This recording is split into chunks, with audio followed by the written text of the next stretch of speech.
감사합니다. 오늘 숫자가 빠졌어요. 귀한 자매가 지난주 지난번 특송하고는 오늘 빠졌네요. 자, 지난달부터 우리 요한계시록에 나오는 소아시아 7교회에 보내는 주님의 말씀을 함께 나누고 있습니다. 한번 정리해 볼까요? 중간쯤 왔으니까요. 첫 번째 교회는 예배소 교회였어요. 예배소 교회의 주제는 사랑이었습니다. 사랑을 잃어버린 교회는 교회가 아니다.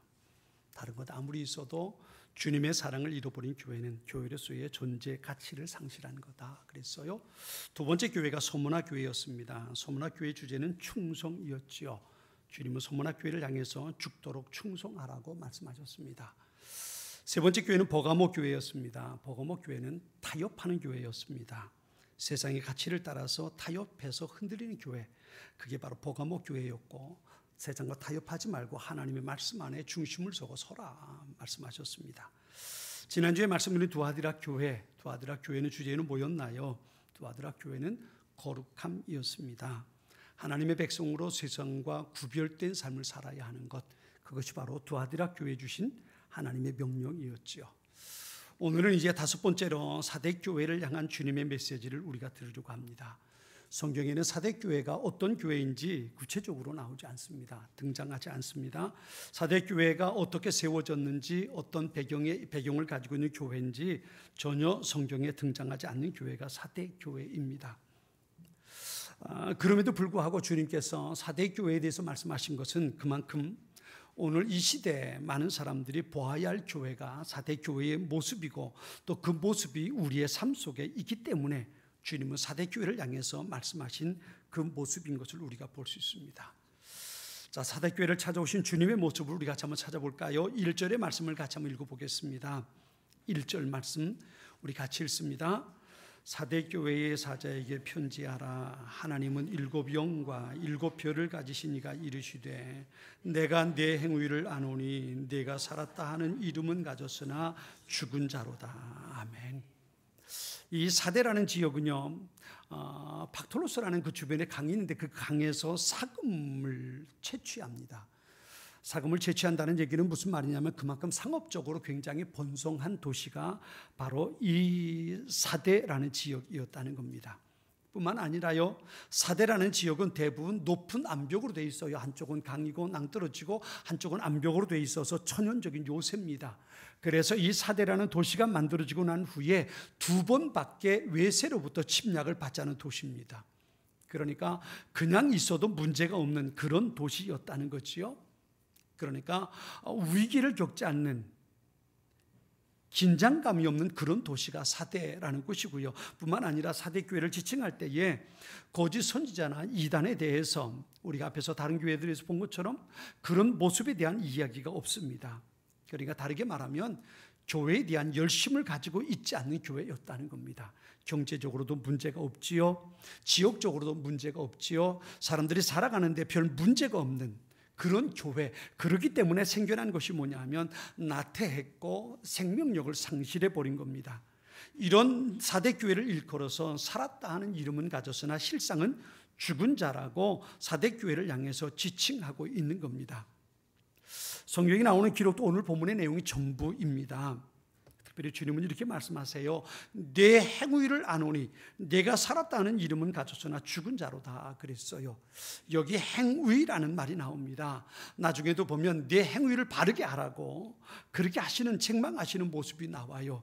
우리 이 말씀들을 보면서 앞에 있는 다른 교회 모습과도 함께 연결해 생각해 볼 수 있어요. 그게 뭐냐 하면 그 교회들마다 하나님 주님께서 책망하실 때에 믿음을 가지고 책망하지 않고 행위를 가지고 책망하셨다는 거예요.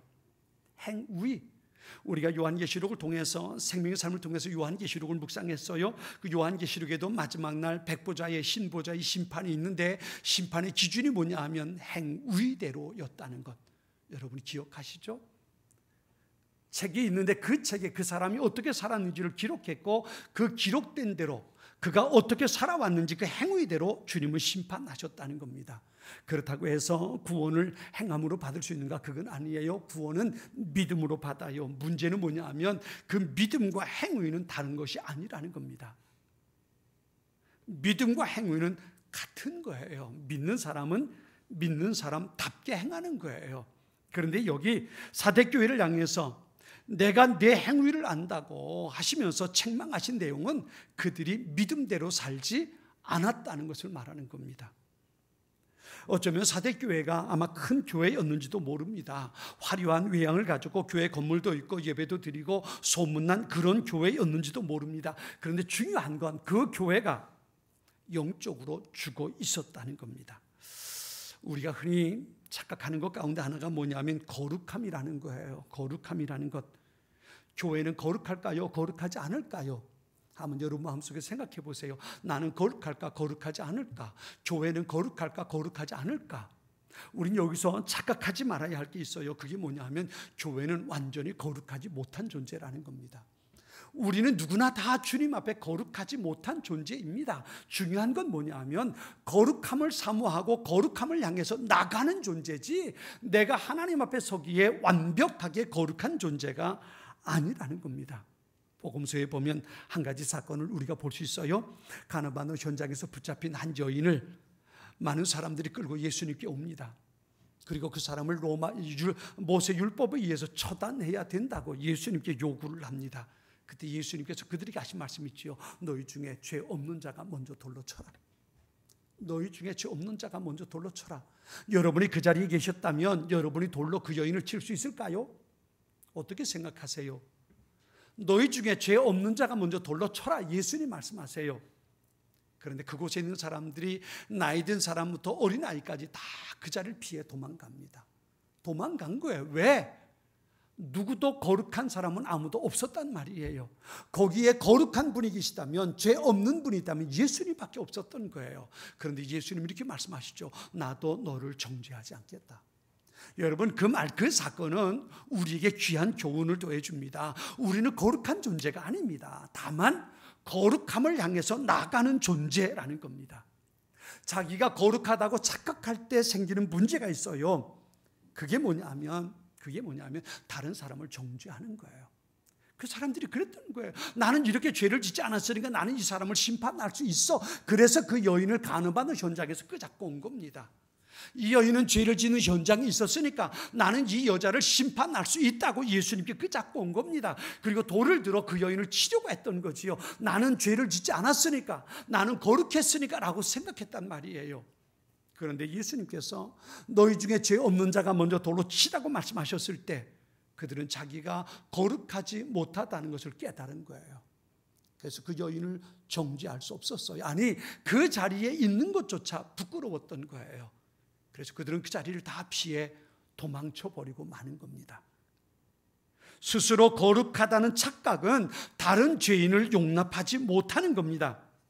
사실 교회가 교회다울 수 있는 것은요, 그럴 때는 언제냐면 의인들로 가득 찼을 때가 아니라 죄인으로 가득 차 있을 때입니다.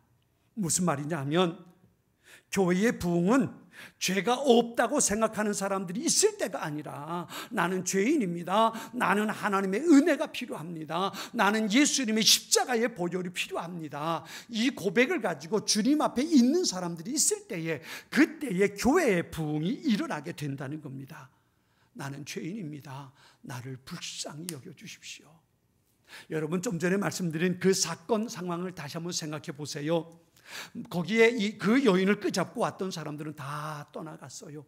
다 떠나갔어요. 그런데 예수님의 용서의 은혜를 누린 것은 누군가요? 거기에 나는 죄인입니다라고 무릎 꿇고 엎드려 흐느끼고 있는 그 여인이 예수님으로부터 죄사함의 은총을 누리는 거예요. 이게 바로 부흥입니다. 이게 부흥이에요. 부흥은 숫자가 많아지는 것이 아니라 예수님의 소중한 은혜, 하나님의 소중한 은혜로 주님을 닮은 형상이 회복되는 겁니다. 기쁨을 회복하고 소망을 회복하고 감사를 회복하고 감격을 회복하는 것, 이게 바로 부흥입니다. 교회는 나는 죄인입니다. 나는 주님의 은혜가 필요합니다. 나는 주님의 십자가의 보혈의 공로가 필요합니다. 이 고백을 가지고 주님 앞에 무릎 꿇는 사람들, 그들이 있을 때에 교회는 교회다워지는 것이고 하나님의 거룩한 교회는 부흥하게 된다는 거예요. 그런데 나는 죄가 없다고, 나는 거룩하다고 생각하는 사람들이 있을 때 그때 그곳엔 경쟁과 시기와 다툼과 정죄가 있게 되는 겁니다. 그런 사람을 보고 주님 뭐라고 말씀하셨는 줄 아십니까? 자기 눈에 들보는 보지 못하고 다른 사람의 눈에 티끌만 본다고 책망하셨던 겁니다. 그러나 자기가 죄인임을 깨닫는 사람이 있을 때 주님 십자가 앞에 무릎 꿇고 나를 불쌍히 여겨달라고, 나는 주님의 은혜가 필요하다고 말하는 사람에게 주님은 그에게 은혜를 베풀어 주시는 겁니다. 이게 바로 교회입니다. 교회는 완벽하게 거룩할 수 없습니다. 우리는 주님 앞에 나는 거룩합니다라고 말할 수 없습니다. 끝없이 거룩함을 사모하고 거룩함을 향해 나아가는 것, 그게 교회요, 그게 성도입니다. 예수님 그러셨어요. 나는 의인을 부르러 온 것이 아니라 누구를 부르러 왔다고요? 죄인을 부르러 왔다 그랬어요. 그러니까 다시 말하면 하나님의 소중한 은혜 가운데 설 수 있는 사람은 의인이라고 생각하는 사람이 아니라 나는 죄인입니다 라고 고백하는 사람들이에요. 나는 죄인입니다. 나를 불쌍히 여겨주십시오. 나는 주님의 은혜가 필요합니다. 이렇게 고백하는 사람을 예수님은 찾아가셨고 그들과 함께 계셨습니다. 그래서 예수님의 또 다른 별명이 죄인들의 친구였던 겁니다. 그런데 교회가 겉으로는 거룩한 척하지만 전혀 거룩을 사모하지도 바라보지도 않을 때 그 교회는 이름은 있지만 죽은 교회라는 겁니다. 이 말씀이 얼마나 무서운 말씀인가 보세요. 죽었다는 겁니다. 이게 어느 정도의 문제인지 아십니까? 죽었다는 것은 아무것도 느끼지 못한다는 겁니다. 가장 절망적인 상황을 말합니다. 실제로 영국에서 그런 일이 있었다고 그래요. 한 집에 어린 여자아이가 넘어졌어요. 그런데 손목이 부러졌어요. 손목이 부러지면 얼마나 아프겠어요. 그런데 얘가 덜렁덜렁 부러진 손목을 가지고 엄마한테 와서 그래요. 엄마, 나 손이 이상해. 그러고 온 거예요. 손목이 부러져서 덜렁덜렁 하는데 그걸 가지고 엄마한테 와서 엄마, 나 손이 이상해요. 그리고 온 거예요. 애는 울지도 않아요. 엄마, 나 손이 이상해요. 그리고 온 거예요. 엄마가 깜짝 놀라가지고 보니까 얘가 손목이 부러졌어요. 얘를 데리고 병원에 가서 참 이상하다 싶어가지고 병원에 들어가서 이 손목 부러진 걸 치료했어요. 그리고 이 아이가 7살이 되었을 때인데 그만 넘어 어느 날 보니까 이 아이가 걸어가는 모습 보니까 쩔뚝쩔뚝하면서 걸어가더란 말이죠. 깜짝 놀라서 얘를 데리고 병원에 갔어요. 가서 검사를 해보니까 얘 여기 엉덩이 뼈가, 허벅지 뼈가 부러져가지고 깨져버린 거예요. 그런 다리를 가지고 얘가 쩔뚝쩔뚝하면서 걸어가는 거예요. 이후로도 얘가 좀 자라면서 상처가 생기고 그럴 때가 있는데 얘가 아픔을 모르는 거예요. 부모가 이상하게 여겨서 이 아이를 데리고 병원에 가서 자세한 정밀 진단을 받아봤어요. 그런데요, 놀랍게도요, 이 아이의 증상이 신경 조직이 잘못돼 가지고 전혀 아픔을 느끼지 못하는 갱글리 뉴로파티라는 질병의 희귀병에 걸려 있는 거예요. 신경 조직이 잘못돼서 통증을 느끼지 못하는 거예요. 그런데 이 병은 지금까지도 치료 방법이 없다고 그래요. 여러분 생각해 보세요. 아플 때 아프지 않은 게 다행일까요? 난 아프지 않으니까 참 다행이야. 그럴 사람이 있을까요? 아플 땐 통증을 느껴야 됩니다. 그래야 아픈 것을 치료할 수 있는 거예요. 우리의 몸에 통증이 있다는 것은 몸의 자극 반응입니다. 내 몸에 이상이 있으니까 고치십시오. 빨리 병원 가십시오. 그것을 우리에게 보여주는 자각 증세가 바로 통증입니다. 그런데 통증을 느끼지 못하게 되면 그건 행복한 것이 아니라 죽어가고 있다는 겁니다. 이게 바로 사대교회를 향해서 예수님께서 책망하신 모습이었던 거예요. 한 번은 예수 전도단의 총재가 되는 로렌스 커밍햄이라는 목사님이 계셔요. 이 목사님이 한국 교회를 방문해서 집회를 인도하고 많은 한국 교회 지도자들을 만나보고 그리고는 호주로 갔어요. 근데 호주에 가서요, 그 호주에 가서 작은 기도 모임을 인도하다가 이 로렌스 커밍햄 목사님이 그 기도회를 인도하면서 그런 얘기를 했대요. 주님께서 내게 한국에 대한 예언의 메시지를 주셨다. 그러면서 얘기를 해요. 뭐라고 얘기했냐면요, 내가 한국 교회를 방문했는데 한국 교회가 너무 돈을 사랑한다. 하나님께서 내게 말씀하시기를 이것 한국 교회가 회개하지 않으면 내가 한국 교회를 심판할 것이다.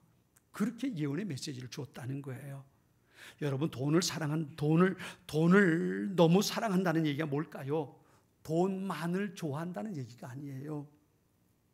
돈이 교회를 움직이는 능력이 되었더라는 거예요. 돈이 있으면 하고 돈이 없으면 못하는 교회가 되어버리고 말았다는 거예요. 그것이 바로 죽어버린 교회의 모습이겠지요. 살았다는 이름은 있지만 죽어있는 교회의 특징이 뭘까요? 반응이 없다는 거예요. 영향력이 없다는 거지요. 예수님께서 마태복음 5장의 산상수를 말씀하시면서 너희는 세상의 빛이다, 너희는 세상의 소금이다라고 말씀하셨어요. 여러분, 빛과 소금이라는 게 무슨 말일까요? 그건 바로 이 세상에 사는 동안 예수 믿는 사람, 예수님의 제자는 영향력을 끼치는 삶을 살아야 한다는 겁니다. 빛과 소금이라는 게 그런 거예요. 그런데 빛이 만일에 빛을 잃어버리면, 소금이 맛을 잃어버리면 전혀 쓸모없는 존재가 된다고 예수님이 말씀하시는 것을 우리가 볼 수 있잖아요. 이 말을 바꿔 말하면 이렇게 말씀할 수 있어요. 교회는, 성도는 존재를 위해서 부름받은 것이 아니라 사명을 위해서 부름받은 존재라는 거예요. 살아있기 위해서, 존재하기 위해서 교회가 존재하고 성도가 존재하는 것이 아니라 하나님께서 내게 주신 사명을 감당하기 위해서, 그것을 위해서 부름받은 존재가 바로 교회라는, 성도라는 거예요. 오래전에 우리도 같이 나눴던 베스트셀러가 한 권 있어요. 목적이 이끄는 교회라는 세들백 교회 리고렌 목사님이 썼던 책이지요. 그런데 이 세들백 리고렌 목사님이 교회를 개척하면서 왜 사람들이 교회를 가지 않을까? 그리고 질문을 하고 물어봤대요. 물어봤는데 그 중에 두 가지가 이런 거였어요. 기존에 예수 믿는 사람들이 너무 위선적이고 이기적이기 때문에. 두 번째는 교회가 돈보다 물질에 더 관심을 가지고 있는 것 같아서. 그리고 대답했다는 거예요. 그만큼 생명을, 영향력을 잃어버리고 말았다는 겁니다. 교회는, 성도는 이 땅에 하나님의 나라를 건설하도록 부름받은 사람들입니다. 우린 그 사명을 하나님 받고 주님 앞에 부름받은 존재들이에요. 그런데 사대교회가 그러지 못했던 겁니다. 바로 이런 교회 상황을 찾아오신 주님은 어떤 분이셨나요? 하나님의 7 영과 7 별을 가지신 이가 그랬어요. 하나님의 영은 성령 하나님을 말하겠지요. 7이라는 것은요, 단순하게 소화하시는 7 교회만을 말하는 것이 아니고 요한계시록의 7이라는 숫자는 완전하다는 숫자입니다. 다시 말하면 모든 것을 의미하는 거예요. 모든 것, 성령 하나님의 모든 것뿐만 아니라 여기 7 별이라는 것은 교회를 돌보고 교회에 보냄받은 사자들을 말하죠. 다시 말해서 하나님께로부터 보냄받은 모든 사람들, 그 모든 사람들을 의미한다고 말할 수 있어요. 그들을 돌보고 지켜주시는 그 분의 모습을 여기서 이렇게 표현하는 거예요. 다시 말하면 사대교회를 책망하시면서 예수님께서 그들에게 방향을 제시해 주는 겁니다. 이것이 바로 오늘 이 시대를 살아가는 성도인 우리와 교회를 향해서 주시는 주님의 음성이기도 한 겁니다. 우린 이 사대교회를 향해서 말씀하시는 내용을 들으면서 우리 자신에게 물어야 할 게 있습니다. 우리 교회는 성령의 인도하심과 그분이 가리키는 방향을 향해서 나아가고 있는가 말이에요. 세상과 불신자들에게 영향력을 끼치는 일을 위해서 우리는 존재하고 있는가? 우린 이것을 질문할 수 있어야 합니다. 내가 살아남기 위해서가 아니라 세상에 영향력을 끼치는 빛과 소금, 사명자로 살아가고 있는가? 우린 이것을 다시 한번 생각해 볼 수 있어야 합니다. 사대교회는 이걸 잃어버린 겁니다. 교회의 존재의 의미인 영향력 끼치는 것을 잃어버렸어요. 사명이 아니라 존재하는 것에 모든 것을 맞추고 살아가는 그런 교회였단 말이에요. 그 교회를 일컬어서 살았다는 이름은 있으나 죽은 교회라고 말씀하신 겁니다. 그런데요, 놀라운 것은 사대교회를 향해서 칭찬할 것이 없는, 책망밖에 없는 교회였는데 그 교회를 향해서 예수님께서 소망을 갖고 계셨다는 겁니다. 소아시아는 7 교회, 예서, 버두, 사빌라 7 교회를 향해서 편지를 쓰는데요, 대부분의 교회들이 칭찬과 책망을 들어요. 두 가지가 같이 있어요. 물론 어느 교회는 책망 없이 칭찬만 듣는 교회가 있어요. 필라델피아 교회 같은 경우가 그런 교회지요. 그런데요, 책망만 듣는 교회가 있는데 그 교회가 바로 사대교회입니다. 다시 말하면 우리식으로 말하면 소망이 없는 교회였다는 거예요. 죽었다 그래, 죽었다. 그런데요, 그럼에도 불구하고 이 사대교회를 향해서 주님께서 기대하시는 것이 있었다는 얘기예요. 오늘 보면 4절과 5절 같이 한번 읽어볼까요? 4절과 5절의 말씀입니다. 우리 같이 한번 읽어보겠습니다. 그러나 사대에 그 옷을 더럽히지 아니한 자 몇 명이 내게 있어 신옷을 입고 나와 함께 다니리니 그들은 합당한 자이는고라. 이기는 자는 이와 같이 신옷을 입을 것이요 내가 그 이름을 생명책에서 결코 지우지 아니하고 그 이름을 내 아버지 앞과 그의 천사들 앞에서 시인하리라. 아멘. 죽은 교회라고 말씀하시면서도 그럼에도 불구하고 사대교회를 향해서 주님께서 소망을 두고 계신 것을, 주님께서 기대하고 계신 것을 우리가 볼 수 있어요. 왜냐하면 그 중에 옷을 더럽히지 않은 사람들이 있었다는 거예요. 어느 목사님이 목회자들 세미나에 참석해서 그런 얘기를 했어요. 이 목사님들이 모여서 이야기를 하다가 요즘 참 교회에서 모이는 것이 어려워지고 교회 상황이 점점 힘들어진다. 그리고 얘기를 하니까 그 목사님이 하는 얘기가 그거였어요. 교회는 많이 모인다고 문제가 없는 것이 아닙니다. 적게 모이든 많게 모이든 교회는 문제가 있습니다. 중요한 것은 몇 명이 모이든 그 모인 사람이 하나님의 은혜를 사모하고 성령의 역사하심을 기대하고 있다면 그 교회는 소망이 있습니다. 하나님은 적지만 은혜를 사모하고 성령의 역사하심을 기대하는 그 남은 자들을 통해서 역사하시기 때문입니다. 그들이 하나님께 쓰임받으면 되는 겁니다. 우리 모두가 그런 사람들이 될 수 있기를 소원합니다. 숫자가 많고 적은 것이 문제가 아니라 하나님의 은혜를 사모하고 성령의 역사하심을 기대하고 하나님 내가 여기 있습니다. 나를 사용해 주십시오. 하나님 앞에 우리의 삶을 내려놓는 그 사람을 통해서 하나님은 역사하시고 하나님의 나라를 이 땅에 이루어 가신다는 겁니다. 오늘 본문은 말씀하세요. 이기는 자, 이기는 자. 그들의 이름을 생명책에 기록하겠고 결코 지우지 않겠다고 말씀하고 계십니다. 재미있는 얘기가요, 이 사대교회에 대한 기록 문헌 가운데 그런 얘기가, 그런 글이 있어요. 내용이 어떤 내용이냐면 사대교회는 로마가 다스려 통치하는 지역이었죠. 그런데요, 재미있는 건 이 사대 지역에 옷을 지저분하게 입고 다니는 사람이 있으면 그 사람을 로마 시민 명부에서 지워버렸다는 거예요. 이게 사대 지역에 나오는 문헌에, 기록 문헌에 나오는 한 글귀예요. 로마 시민으로서 품위를 지키기 위해서 깨끗한 옷을 입고 다녀야 되는데 깨끗한 옷을 입지 못하고 지저분하게 옷을 입고 다니면 로마 시민의 품위를 어겼다, 망가뜨렸다. 그래서 로마 시민의 자격을 박탈했다는 거예요. 이게 사대 지역에서 나오는 문헌에 기록된 내용이었어요. 오늘 본문에 예수님 말씀하세요. 이기는 사람, 이기는 사람. 그는 결코 생명책에 그의 이름을 지우지 않겠다고 말씀하시는 거예요. 세상에서도 풍의를 지켜야 할 깨끗함이 있어요. 하물며 하나님의 백성으로 하나님 앞에 부름받은 자들로 우리가 가져야 할 거룩함이라는 건 무엇과도 바꿀 수 없는 덕목입니다. 어떤 것이 소망일까요? 바로 하나님과 동행하는 것이 우리의 소망입니다. 우리의 모습끼리만 아니라 성령의 역사하심을 기대하고 하나님의 은혜를 사모하며 성령의 충만함을 사모하며 사는 것, 이것이 바로 우리에게 주어진 소망입니다. 뭐가 문제일까요? 문제는 사대교회의 문제요, 오늘 우리의 문제일 수 있는 것은 하나님 그분과의 거리가 멀어져 버렸다는 겁니다. 사람의 생각으로만 모든 것을 계획하고 이루어 갈 뿐 하나님의 영, 성령의 인도하심을 구하지 않는 교회는 교회 본질을 잃어버린 죽은 교회라는 겁니다. 민감성이라는 단어가 있습니다. 교회의 목표는 아까 말씀드린 것처럼 이 땅에 하나님의 나라를 건설하는 겁니다. 이 땅을 거룩하게 만드는 겁니다. 이것을 위해서 교회는 부름받은 존재, 공동체입니다. 그런데요, 사탄의 목적이 뭔지 아십니까? 사탄의 목적은 교회를 세속화시키는 겁니다. 그래서 끊임없이 세상은 교회를 세속화시키기 위해서 시도하는 것을 멈추지 않습니다.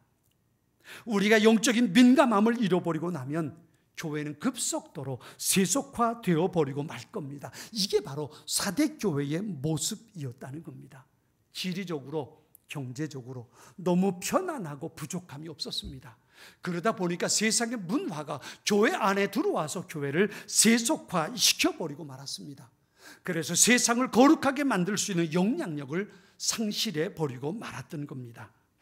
그러나 그럼에도 불구하고 그들을 향한 하나님의 기대가 있습니다. 오늘 보면 2절과 3절은 이렇게 말합니다. 너는 일깨어 그 남은 바 죽게 된 것을 굳건하게 하라. 내 하나님 앞에 네 행위의 온전한 것을 찾지 못하였노니 그러므로 내가 어떻게 받았으며 어떻게 들었는지를 생각하라. 지켜 회개하라. 만일 일깨지 아니하면 내가 도둑같이 이르리니 어느 때에 네게 이르는지 네가 알지 못하리라 그랬어요. 이 메시지가 무슨 메시지예요? 아직 소망이 남아있다는 겁니다. 지금은 죽은 것 같지만 아직 소망이 남아있다는 겁니다. 두 가지를 말씀하세요. 하나는 내 굳게 된 것을 굳게 하라 라고 말하면서 뒤에 이렇게 말합니다. 내가 어떻게 받았으며 어떻게 들었는지 생각하라. 내가 어떻게 받았으며 어떻게 들었는지 생각하라 그랬어요.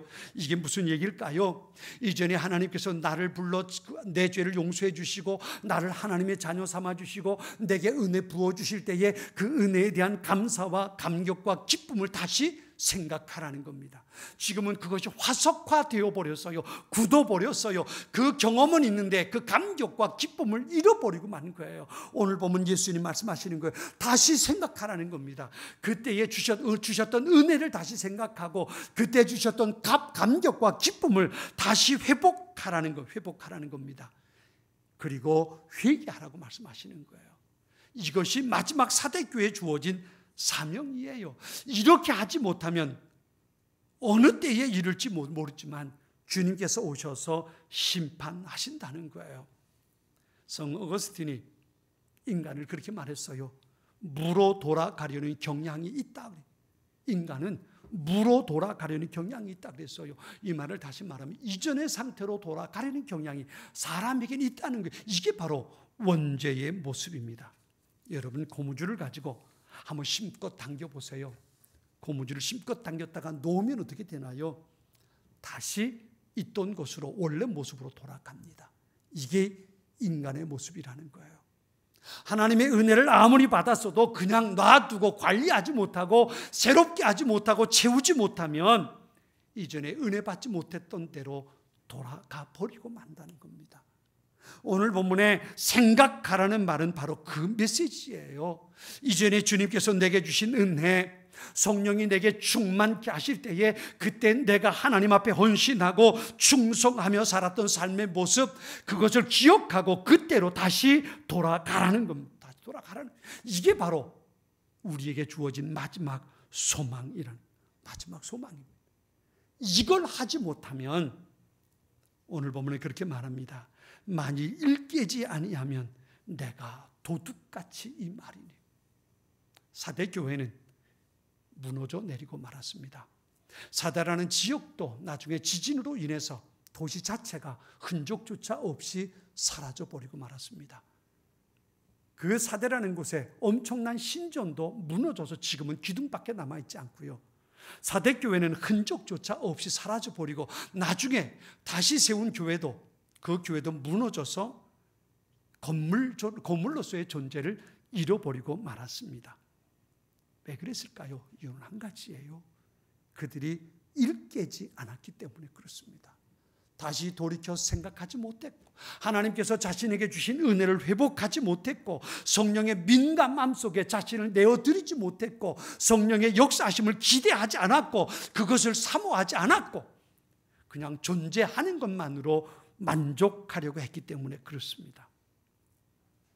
우리는 이 사대교회를 보면서 내가 어떻게 해야 할까를 다시 한번 생각해 볼 수 있어야 합니다.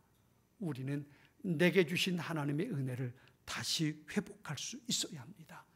이전에 내가 주님의 십자가의 보혈로 죄사함 받을 때의 그 기쁨과 감격, 성령의 충만함 속에 그 성령의 다스림 속에 인도함 받으며 뜨겁게 헌신하고 눈물을 흘려 기도했던 그 기쁨, 우린 그것을 다시 회복할 수 있어야 합니다. 우리의 마음속에 나는 지금 거룩하지 않지만, 나는 여전히 죄인의 모습이지만, 그러나 주님, 내게 주님의 은혜가 필요합니다. 예수님의 십자가 보혈이 내게 필요합니다. 주님, 나를 불쌍히 여겨주십시오. 하나님 앞에 고백하며 나아가지 않는다면 나도 모를 때에 도둑같이 주님은 우리에게 임할 것이고 우리는 심판받는 존재가 되고 말 겁니다.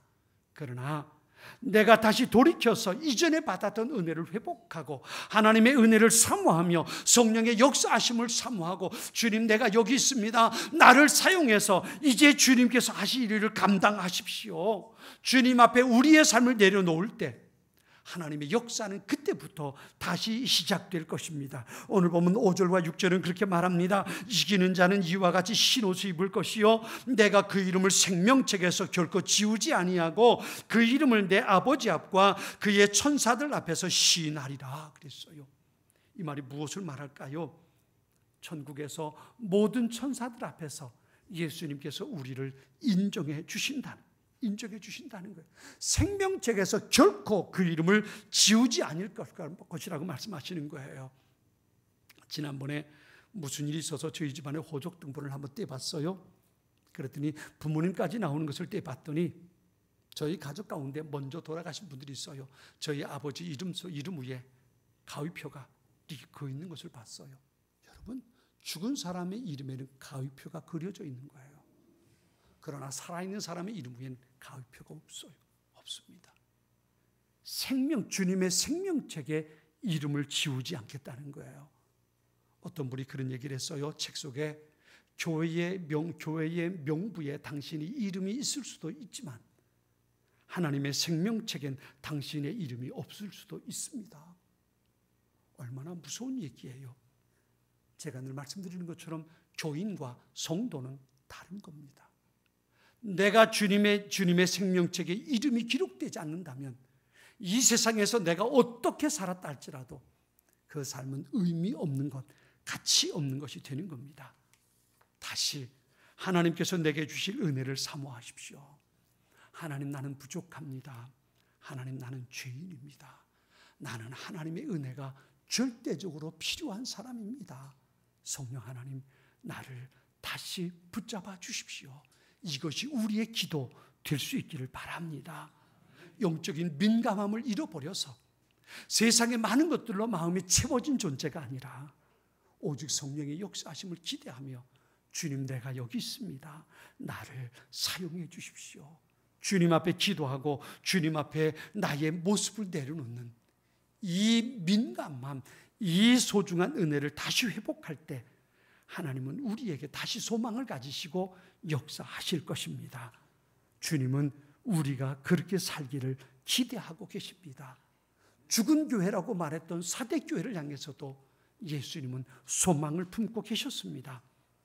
하나님은 그렇게 하나님을 바라보는 교회, 하나님의 은혜를 사모하고 성령의 역사하심을 사모하는 그런 교회, 그런 사람의 삶을 축복하시고 그들을 통해서 하나님의 거룩한 부흥을 만들어 가실 것입니다. 같이 기도하겠습니다. 하나님, 우리의 부족함을, 우리의